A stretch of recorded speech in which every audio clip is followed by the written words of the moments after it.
C'est l'heure des partis pris. Nous rejoignent Pascal Perry pour l'économie, Ruth Elkrief pour la politique et aussi la politique qui va bien au-delà de la vie des partis, bien au-delà de la vie politicienne, pourrait-on dire. C'est vous qui commencez, Ruth, votre parti pris politique ce soir sur cette crise, parce qu'il faut bien parler de crise dans la mesure où il y a une réunion à Matignon demain, cette crise provoquée par l'affaire Liana et par ce qui ressort comme étant des manquements de la justice, puisque l'homme dont on parle, le suspect numéro 1, encore une fois, si vous étiez avec nous au début de l'émission, on a vu à quel point il aurait pu être repéré et peut-être mis à l'écart par la justice beaucoup plus tôt. Et vous vous interrogez ce soir sur la responsabilité des magistrats. Et vous vous demandez s'ils sont intouchables. En fait, cette affaire, comme vous le dites, elle est devenue extrêmement politique. On le sait, depuis hier, le ministre de l'Intérieur et le ministre de la Justice ont lancé une enquête administrative pour essayer d'identifier, je cite, d'éventuels dysfonctionnements. Mais ce soir, vous l'avez dit, on a appris qu'une réunion se déroulerait demain à Matignon. Des réunions sont annulées, tout est annulé pour organiser ce rendez-vous. Pourquoi ? Bien parce que on a une émotion populaire, on a une émotion politique, on a des réactions surtout à droite et à l'extrême droite, mais pas seulement. Et donc il y a nécessité d'avoir une réponse. D'ailleurs, dès ce soir, le garde des Sceaux Gérald Darmanin y est allé très fort. Écoutez. Pourquoi on met du temps à transmettre entre le parquet de Toulouse et le parquet d'Auch et pourquoi on le fait en papier la suite de la plainte. Pourquoi lorsque la procureure de la République demande de faire des actes d'enquête, manifestement ils ne sont pas faits. Pourquoi on n'est pas intervenu alors que ça fait de longs mois qu'on a des plaintes contre ce monsieur. C'est tout à fait inacceptable. En tant que chef d'administration, je prendrai mes responsabilités, je rendrai public le rapport et je prendrai des sanctions. Nous sommes tous terrifiés par ce dysfonctionnement. Voilà. Inacceptable. Voilà. C'est une remise en cause claire au plus haut sommet de l'État, à la fois de la sagacité des magistrats, des gendarmes, des instances administratives, des lenteurs. Tout est dit, parce que là, on a quand même une situation dans laquelle il y a tous les ingrédients, en quelque sorte. Le mauvais fonctionnement administratif, aucun signal d'alerte qui ne résonne, la lenteur des transferts d'un parquet à l'autre, des moyens archaïques par du courrier à l'époque du numérique, le manque de suivi auprès des familles de victimes, 2017, 2020, 2022, 2025, toujours des plaintes classées sans suite ou encore en cours sans audition du suspect. Donc voilà des manquements et des dysfonctionnements importants. Alors, en ce qui va concerner les gendarmes ou les policiers, de fait, ils sont sous l'autorité de leur ministre et il y a l'IGPN. En l'occurrence, il va y avoir des inspections, des discussions, des enquêtes. Ce qui est beaucoup plus tabou aujourd'hui, ce qui est beaucoup plus compliqué, c'est quelles sont les responsabilités des magistrats. Et ça, évidemment, j'ai envie de dire, c'est un peu une question taboue, alors qu'on doit pouvoir en discuter sereinement. Pourquoi ? Parce qu'elle est souvent récupérée par la droite et l'extrême droite qui font des critiques très, très sévères, parfois justes, parfois abusives, et que du coup, tout le monde est mis dans le même sac, tout le monde est populiste si on remet en question les magistrats. La réalité, c'est il faut bien s'interroger. Comment est-ce que on peut sanctionner des manquements ? Et pourquoi ne pas poser la question ? Pourquoi est-ce qu'elle est vécue par principe comme une atteinte à leur indépendance, comme une attaque à la séparation des pouvoirs ? C'est évident que le métier de magistrat est extrêmement difficile. Le manque de moyens est un problème gigantesque, une réalité quotidienne, notamment dans les petits tribunaux. Les moyens ont été augmentés, sans doute insuffisamment, il faut absolument le dire. Mais contrairement à un policier, un préfet, un pompier qui serait pris en flagrant délit et qui serait licencié immédiatement pour une faute, la question des magistrats, elle n'est jamais abordée publiquement en réalité. Pourquoi ? Parce que le statut du magistrat n'est pas comparable. C'est une autorité qui est indépendante. Mais c'est quand même normal qu'un justiciable puisse demander des explications sans être traité de populiste ou de facho, pardon. Vous voulez dire, quand il y a une erreur jusqu'à présent, enfin, quand il y a une faute éthique, on sait qu'il y a des sanctions. Oui. Quand il y a eu une erreur, et on ne sait pas si c'est le cas cette fois-ci, mais tout indique qu'il y a eu en tout cas des problèmes de discernement, des questions de discernement. Il n'y a pas de si vous voulez, si c'est sur la décision judiciaire, il n'y a pas de recours possible. C'est une décision judiciaire. Mais en revanche, sur les manquements, souvent, il y a pas de recours possible. On a des familles de victimes qui sont accusées de harcèlement si elles demandent des informations, parfois aux policiers, parfois aux gendarmes, mais aussi parfois aux juges d'instruction. Je pense à la mère du petit Elias. Elle a demandé un rendez-vous. Vous vous souvenez du petit garçon qui a été tué devant son stade et tout, c'est terrible. Elle a demandé un rendez-vous au juge pour savoir pourquoi les assassins de son fils avaient été laissés en liberté, vivant dans le même bâtiment ensemble. Elle n'a jamais eu ce rendez-vous. C'est pas normal. Vous voyez, aujourd'hui, il y a cette terrible affaire Liana. Et donc, c'est tout à fait normal qu'on puisse se poser la question. D'ailleurs, je voudrais qu'on écoute ensemble l'indignation d'un ancien magistrat engagé dans une association de victimes pour les aider justement à ne pas rester dans cette incompréhension. Il était chez Éric Brunet ce matin et il évoque à la fois les difficultés, mais aussi il déplore le manque de réactivité de ses collègues. Déjà, dans un premier temps, on prend son téléphone, on signale immédiatement l'affaire. Il n'y a rien de plus important qu'une affaire de pédocriminalité. Rien. Est-ce que la justice ne peut pas aussi faire preuve de lucidité, de remise en cause, de questionnement ? Si effectivement il y a des manquements, et des manquements graves, évidemment, il doit y avoir des sanctions, évidemment. Alors, des sanctions, pas pour tout. Être sanctionné sur un classement sans suite qui est pris en toute conscience, en toute objectivité, ça me paraît difficile. C'est difficile. Il y a eu des classements sans suite. On ne va pas refaire le film, vous en avez longuement parlé. Il y a eu des affaires classées sans suite parce qu'il n'y avait pas suffisamment d'éléments probants. Ça, c'est une chose. Voilà. Et néanmoins, on peut l'entendre. En tout cas, voilà. Mais néanmoins, pourquoi une forme d'alerte n'a pas sonné? Pourquoi il n'y a pas eu de clignotants qui n'ont pas? Pourquoi il n'y a pas eu de coordination? Pourquoi il n'y a pas eu, à un moment donné, d'une certaine façon, un des magistrats, une des personnalités dans toute cette chaîne un peu anonyme pour nous qui sommes des citoyens, et qui n'ont pas essayé de faire ce lien et de se dire là il y a quelque chose qui va pas. Voilà, il y a quelque chose qui va pas. Il faut que je m'en émeuve. Alors là, on va pas refaire le détail, mais dans la dernière affaire où une plainte a été déposée en août 25, il faut rappeler que le dossier a été trimballé d'une gendarmerie à un parquet, ça a mis du temps, lequel a estimé qu'il n'était pas compétent, donc il a été à un autre parquet, ça a encore pris du temps, lequel autre parquet a finalement désigné la gendarmerie, ça a encore pris du temps, laquelle gendarmerie a été saisie en janvier dernier et n'avait toujours pas entendu celui qui faisait figure de suspect numéro 1, alors même que l'analyse médicale avait révélé que la fillette, et on ne parle pas d'Iliana, la fillette avait subi des lésions très importantes. Alors, l'explication donnée par la procureure d'Auch hier, c'est que, et par d'autres avocats d'ailleurs qui connaissent les affaires, disent souvent, on attend de rassembler le maximum d'éléments pour entendre le mis en cause à la fin et être sûr de notre procédure. Mais est-ce que c'est audible quand il y a quelqu'un qui a un tel passé? C'est très difficile. Alors, je veux vous rassurer quand même en un mot. Sur le principe, il existe une procédure pour revenir sur les dysfonctionnements, mais elles sont très longues et souvent, il y a un corporatisme qui peut choquer. Alors, concrètement, qu'est-ce qui se passe? Il y aura une inspection disciplinaire à l'encontre des personnes. Et s'il y a une faute qui a été révélée, le ministre pourra saisir le Conseil supérieur de la magistrature pour une audience en ce qui concerne les membres du parquet, en ce qui concerne les juges d'instruction, les juges du siège, comme on dit, ce sont les chefs de cour et le ministre peut aussi saisir le Conseil supérieur de la magistrature. La sanction peut être prononcée, ça peut aller d'un blâme à une révocation, mais au-delà de la théorie, on remarque que ces procédures sont très rares. Quelques dizaines seulement, même si ça augmente ces dernières années, sur 9000 magistrats. Elles prennent aussi beaucoup de temps, et c'est un autre problème, parce que ce temps-là, il reste incompréhensible et inadmissible pour les familles. Jean-Pascal, une réaction ? Écoutez, les juges rendent des décisions au nom du peuple français. C'est bien ça. Bien, donc, sur la base de ce principe, il faut aussi rendre compte au peuple français, y compris en termes de responsabilité et de manquement.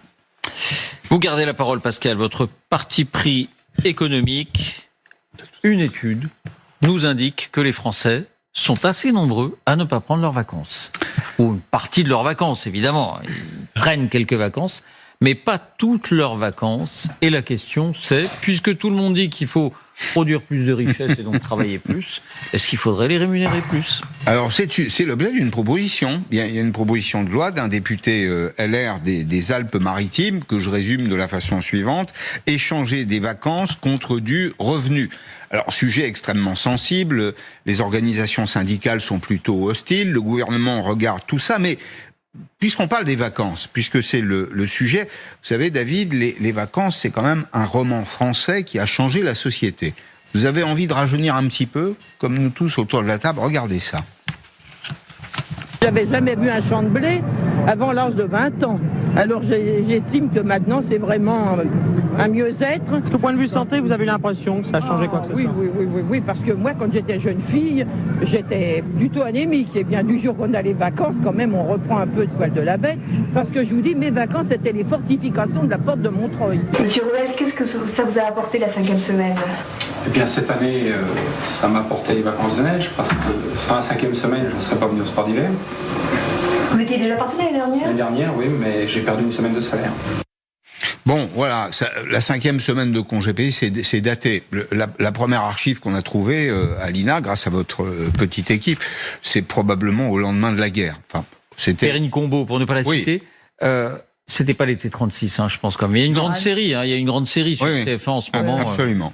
Alors, bon, vous avez en effet, vous l'avez dit, vous avez 20% des Français qui ne peuvent pas consommer toutes leurs vacances, d'où cette proposition du député républicain des Alpes-Maritimes de 20%. Alors 20%, c'est beaucoup, pour de nombreuses raisons, parce que vous avez des gens qui sont très occupés, parce que c'est souvent d'ailleurs l'explication, il y a des boulots particuliers, les jeunes notamment sont très concernés, peut-être qu'il y a une pression excessive qui est mise sur les jeunes collaborateurs, on les oblige à des obligations de résultats qui les obligent eux-mêmes à renoncer à une partie de leurs vacances. Donc les temps ont changé malgré tout depuis ce qu'on a vu, et dans l'esprit du député Éric Pauget, ce dispositif qui consisterait donc à échanger la 5e semaine de congé payé et la convertir en rémunération, attention, sur la base du volontariat. Il faut que le salarié et l'entreprise soient d'accord. C'est une réponse aux problématiques de notre temps. C'est offrir une nouvelle liberté salariale aux Français et donc à ceux qui le veulent. Donc je vous le disais, gouvernement pas opposé, syndicats plutôt quand même, parce qu'ils parlent d'acquis sociaux. Vous avez même Laurent Berger qui disait c'est un conquis social. Il reste malgré tout que la première préoccupation des Français aujourd'hui, c'est celle de leur pouvoir d'achat, donc c'est celle de leur confort de vie. À quoi bon, c'est une question qu'on peut se poser, à quoi bon détenir 5 semaines de congés payés, des RTT, plus 11 jours fériés, si c'est pour les perdre? Il faut pouvoir les occuper. Pour ça, il faut quand même quelques moyens. Donc peut-être faut-il admettre que notre modèle du travail est inadapté pour au moins une partie des Français. C'est l'occasion de réexaminer. Enfin, pour moi, cette proposition, c'est la remise en cause des 35 heures par la face nord. Un peu en mousse dé, si vous voulez. Mais la réduction du temps de travail, elle a surtout profité aux cadres qui ont été les premiers bénéficiaires des RTT, mais elle a pénalisé en revanche les emplois entrée de gamme, ceux qui pourraient être concernés par cette mesure, les petits salaires, puisque les 35 heures, ça a renchéri mécaniquement le coût du travail, et ça s'est traduit par un blocage des salaires pendant une dizaine d'années, grosso modo. Donc, dans la situation de crise que nous traversons aujourd'hui, le salaire moyen, y compris celui des classes moyennes, est rattrapé par le phénomène d'assèchement. Et Éric Pauget écrit dans une tribune qu'il a publiée dans le journal L'Opinion que le pouvoir d'achat ne peut plus se défendre uniquement par la culture de l'assistanat et par l'augmentation des aides. Je pense, et c'est d'ailleurs mon parti pris, que le temps du grand arbitrage est arrivé. Une fois de plus, j'insiste sur le caractère qui est volontaire de cette proposition. De l'argent contre du temps. Je trouve que ça n'est pas complètement idiot. Je renvoie au sociologue Jean Viard, qui rappelle que le travail occupe aujourd'hui de 10 à 12% de notre temps de vie. C'était 40% en 1936. On peut pas dire qu'on se fracasse au boulot. À propos des vacances, ça dépend il parlait. Oui, ça dépend qui. Le problème, c'est bien ça. C'est que vous avez un tiers des Français qui travaillent beaucoup, un tiers qui travaille normalement, puis un tiers qui travaille beaucoup moins, en réalité. À propos des vacances, il parlait du triomphe d'une utopie. Jolie formule qui illustre la quête du temps pour soi. Donc, nous avons appris à contenir le temps de travail. Je suggère, comme ce député, de confier une partie de la liberté de décision aux salariés eux-mêmes. Après tout, s'ils veulent échanger du temps de vacances contre une rémunération, eh bien, il faut qu'ils en aient la liberté. Jean, votre parti pris international, c'est vous qui officiez aujourd'hui ? Oui. Qui se souvient du film Minority Report ? Voilà. Alors, imaginez un Vous nous monde... parlez d'une réalité qui va dépasser la fiction, mais en Chine et pour la politique. Alors, imaginez un monde où on arrête les délinquants avant qu'ils commettent leurs crimes. C'est quand même quelque chose d'assez génial. La police intervient chez vous, vous n'avez strictement rien fait, mais on a prédit qu'un jour, vous allez commettre un crime, un meurtre, un enlèvement, surtout un braquage, etc. Imaginez ce monde-là. Donc c'est le meilleur des mondes quelque part, a priori. Et c'est ce que raconte le film Minority Report qui date de 2002, qui est l'adaptation, alors accrochez-vous bien, d'une nouvelle d'un auteur américain qui s'appelle Philip K. Dick, qui date de 1956, où il avait imaginé ce monde dystopique. Alors, le problème, c'est que aujourd'hui, ça n'est plus de la science-fiction. C'est-à-dire que ce monde est possible et on s'aperçoit que ce monde, ça sera pas forcément le meilleur des mondes, que cette police prédictive qui ferait envie a priori, qui nous éviterait toute cette délinquance, eh bien en réalité ça peut renforcer des régimes autoritaires. Alors c'est l'université Vanderbilt du Tennessee qui a mis à jour une série de documents, analysé des documents qui ont fuité d'une entreprise chinoise qui s'appelle, alors la prononciation j'en suis pas certain, c'est Cage Network, qui est dirigé qui a été fondé par Fang Bingjing. Je vous rappelle que la semaine dernière, je me suis lamentablement planté quand tout le monde, pas que vous. Quand on m'a demandé de citer 3 noms chinois, donc retenez bien ce nom, qui s'appelle Fang Bingjing, qui est celui qui a créé ce qu'on appelle le Great Firewall of China, qui est un système de surveillance générale de l'Internet, un système qui a été vendu à des pays aussi sympathiques que la Birmanie, que le Kazakhstan ou que l'Éthiopie. Tous les régimes autoritaires le veulent. Mais comment ça marcherait, ce Minority Report donc on s'est dit, et là, c'est donc cette entreprise qui a montré son savoir-faire, on a découvert qu'elle préparait cette police prédictive. C'est-à-dire que l'intelligence artificielle analyserait en temps réel toutes vos interactions numériques, vos conversations téléphoniques, etc. Dès que vous êtes en âge de communiquer, et petit à petit, on déterminerait ainsi si vous êtes un délinquant potentiel. Alors vous allez me dire, mais c'est très exagéré quand même, c'est pas possible de faire ça. Si, c'est possible, ils sont en train de le faire, et on a déjà quelques applications, on voit bien où en sont les Chinois. Ils ont créé ce qu'on appelle les smart towns, les villes intelligentes, et ils ont mis en place, dans ces villes intelligentes, un système de crédit social, qu'on trouve décrit très très bien dans la série, vous savez, britannique, Black Mirror. C'est-à-dire que si vous ne respectez pas les règles, vous perdez du crédit social, et ce qui vous empêche petit à petit d'aller au cinéma, de prendre le train, de prendre les transports, etc., etc. Donc, ce système de surveillance existe déjà. Vous savez que dans des villes, par exemple comme à Shanghai, si vous traversez un passage clouté alors que c'est pas à vous de traverser, il y a par reconnaissance faciale, votre visage s'affiche en grand aux 4 coins du carrefour avec votre nom et votre adresse. Je peux vous assurer que ça vous dissuade de traverser au feu rouge. Donc ça existe déjà, ils tentent de le perfectionner et de mettre au point cette police prédictive en appliquant en fait une philosophie chinoise qui est la philosophie de Sun Tzu, qui a écrit L'Art de la guerre, qui est un général chinois du 6e siècle avant Jésus-Christ, et qui a dit qui expliquait que pour gagner une guerre, le meilleur moyen, c'était de ne pas la mener, c'est de dissuader l'autre de vous attaquer et ainsi de pouvoir gagner cette guerre. Donc la police prédictive, en fait, c'est dans la pensée chinoise, éviter que les gens dérapent, respectent la norme sociale et qu'on évite les conflits. C'est typiquement la pensée chinoise. Alors ils en sont pas encore, le système n'est pas encore effectif, on est en train d'y travailler, il y a plusieurs entreprises qui travaillent. Pourquoi c'est pas encore effectif? addictif parce que, figurez-vous, que Trump, mais avant lui, Joe Biden, a limité l'exportation de puces nécessaires à produire ce système. Donc, ce sont des puces graphiques et ils ne peuvent pas encore le produire à grande échelle. Mais on y va droit parce qu'ils sont en train de fabriquer des puces graphiques. Donc, on va avoir droit à ce système. Le problème de ce système, c'est qu'il produit des hallucinations. On le sait déjà grâce à l'intelligence artificielle. Des hallucinations. Des hallucinations, c'est-à-dire que on va produire des faux positifs. C'est-à-dire on va penser, tiens, David Pujadas, c'est vrai que vous avez consulté des sites un peu douteux, de nature violente, vous regardez beaucoup de films policiers, etc. Et un jour, cette police débarquera chez vous et vous arrêtera.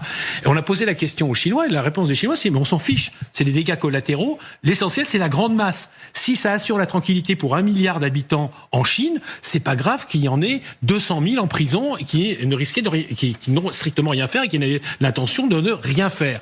Et c'était dans Minority Report déjà, parce que c'est tout l'objet de rapport minoritaire, c'était les faux positifs. Et que l'on cachait parce qu'évidemment, il y a des gens qui n'allaient pas commettre de crimes. Donc ça, il y a un vrai risque. Alors vous allez me dire, mais ces Chinois sont incroyables quand même. Pourquoi est-ce que, encore une fois, un régime dictatorial, autoritaire? Mais vous savez, ça a fuité. Les Américains font fuiter un système chinois. Moi, alors j'en sais rien. Vous faites un pari. Je fais un pari que les Américains travaillent sur le même système. Je vous rappelle quand même que Snowden avait révélé, il y a 10 ans, toute une série de programmes d'écoute, d'analyse de données, etc. Donc ça partait du programme Echelon, Prism, Bull Run, etc. d'analyse de données qui, en fait, mettait à nu l'ensemble de votre vie privée. Et vous n'allez pas me faire croire, alors que les Américains ont la technologie, que ils ne le font pas. Je pense que tous les États travaillent là-dessus. Bon, vous avez fait un pari. On vous le rappellera dans quelques... le jour où je serai arrêté. Ce sera un peu trop tard pour vous faire remarquer que vous avez perdu votre pari. Merci à vous trois pour ces partis pris.